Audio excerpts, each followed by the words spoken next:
all ka sa ganda ng bahay na napapanood nyo. Mapapansin nyo guys, malaki ang area ng bahay. Fully finish at lilipatan mo na lang. Maganda at matibay ang pagkakagawa. Hindi ka maniniwala na wala man sa 1 milyon ang presyo ng bahay na ito. Siguradong sulit ang pera mo na ibabayad sa contractor. Shoutout sa inyo guys. Kung naghahanap ka ng legit at magkakatiwalaan contractor at madaling mapakausap sa presyo ko, pagkasundo ay tawagin lamang siya kung malapit ka sa location niya. Panoorin ang full video hanggang dulo. Step by step paggawa nila ng bahay na ito upang malaman lahat-lahat ang mga proseso at pagkonstruksyon sa bahay na ito. Materyales, labor at iba pa, at ang video na ito ay may house tour para makita natin kung gaano maganda sa loob at mapapawaw ka sa ganda at linis. So guys, welcome sa aking channel, Greenhouse Plan 3D, na kung saan sa vlog na ito ay magkaroon tayo ng kaalaman, ideya, at konsepto sa pagpapagawa ng ating pinapangarap nating bahay. Ito'y tumatalakay sa mga detalye, proseso at mga disenyo kagaya ng 3D. Panoorin lang ang buong video para malaman ang buong detalye. So guys, kung bago ka pa lang sa aking channel Greenhouse Plan 3D ay mag-subscribe ka na at hit ang notification bell para lagi kang updated sa mga bagong video na i-upload ko. Ang bahay na ito ay located sa Pangasinan, Philippines. Ang house area nito ay 7.5 meter by 11.5 meter o sa feet ay 25 feet by 38 feet. May 2 kwarto, may 1 toilet and bathroom, kitchen, and living area, at ang contractor na gumawa ay si Mr. Dario Villanueva. Tawagin lamang siya kung may nais kayo magawa na pinapangarap na bahay. And also guys, and ang mapapanood nyo ay may full video house tour na kung saan makikita natin po gaano maganda pagka-finish nito, sa kisame, tiles at iba pa.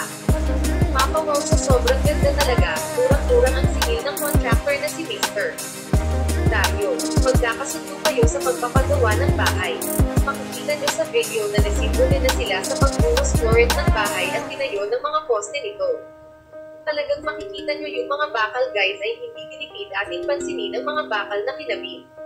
Ay 6 na piraso imbes na 4 na karaniwang nakikita natin sa iba. Solid ang pagkagawa. As of now, nakapundasyon na po yan. Ito na nga ang poste at flooring. Kaya guys, ito ay indikasyon na hindi tinipid at maganda ang pagkagawa nila.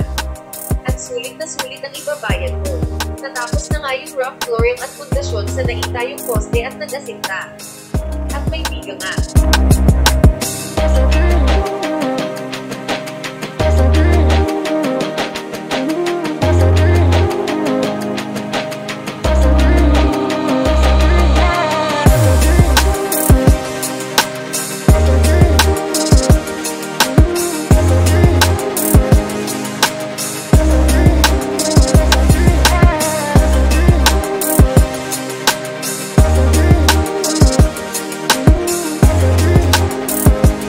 Guys ay naglalagay na sila ng steel trusses sa bubong.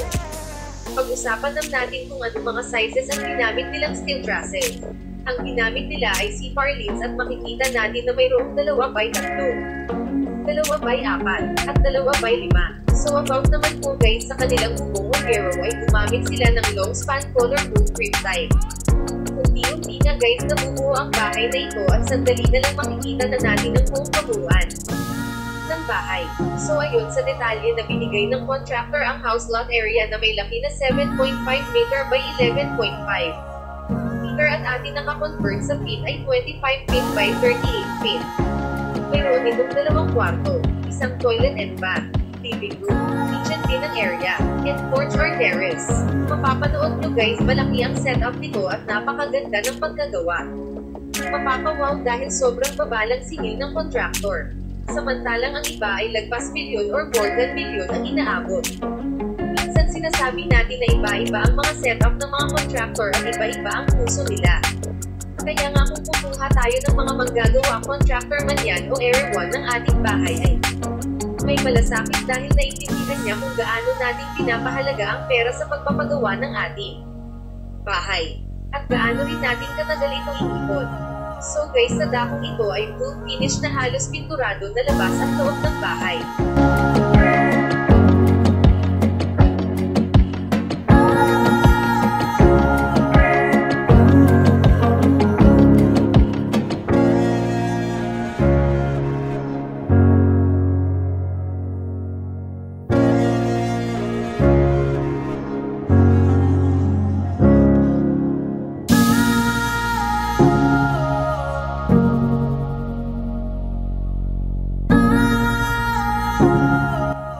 nailagay na ang mga sliding windows.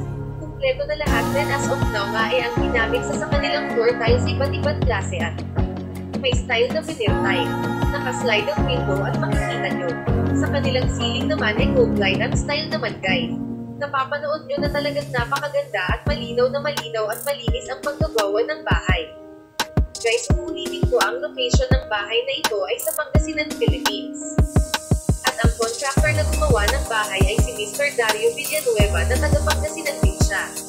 Kung interesado at gusto mag-inquire sa kanya, tawagan siya at ipan ko yung number niya dito sa comment section sa baba para matawagan nyo. Kung if ever na walang sumasagot nasa site po siya. Kung nais magpagawa ng bahay sa kanya ay kontakin lamang siya at kayo na po ang waalang magkausap. Magkasundo kayo sa ipapagawa na inyong bahay. Doon lamang sa kanilang lugar sa Pangasinan. Makikita nyo sa lababuin na pa-tiles na at fully finished na at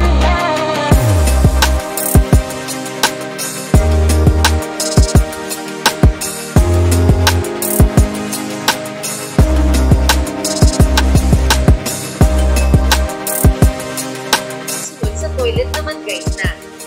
Makikita nyo na talagang napaganda ng pagkagawa. Solid talaga guys ng materyales na ginamit.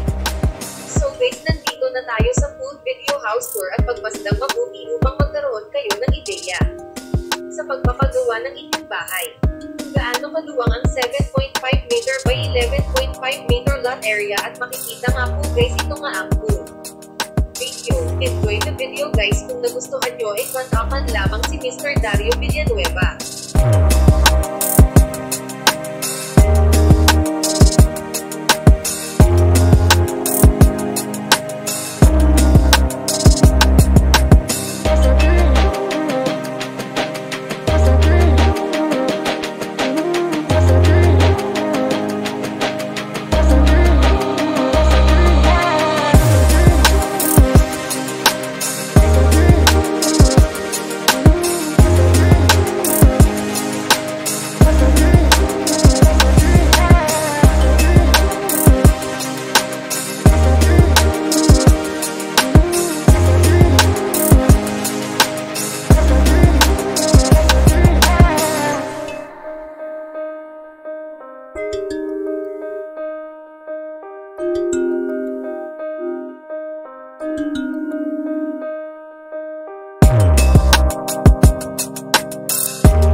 video na talaga nga naman sulit at napakaganda na pagkagawa nito guys.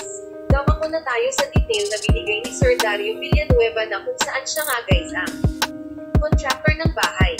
Lahat-lahat ng nagastos dito by the contract and labor and materials is nakakahalaga ng 800,000 pesos. Meron ka na ganitong kalaking bahay at lilipatan mo na lang pag natapos na. na kung saan ang sukat nito ay 7.5 meter by 11.5 meter at na-convert natin in feet na lumalabas na 25 feet by 38 feet.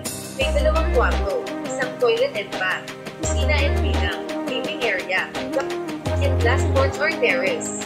So yung guys, 800,000 pesos meron ka ng magandang bahay katulad nito. Paper and materyales. Wala ka nang iisipang kung ano-ano pa.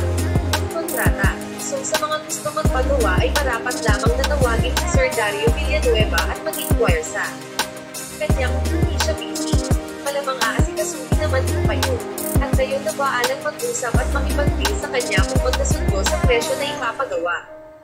Yung bahay. Guys, dito na nagtatapos ang aking vlog at maraming salamat sa panonood ng aking video guys. Sana ay na-inspire kayo at may natutunan kayo sa pagpapagawa ng bahay in the future. Salamat sa panonood ng aking channel, Dream House Plan 3D, na kung saan sa vlog na ito ay magkaroon tayo ng kaalaman, ideya, at konsepto sa pagpapagawa ng ating pinapangarap nating bahay. Ito'y tumatalakay sa mga detalye, proseso at mga disenyo kagaya ng 3D.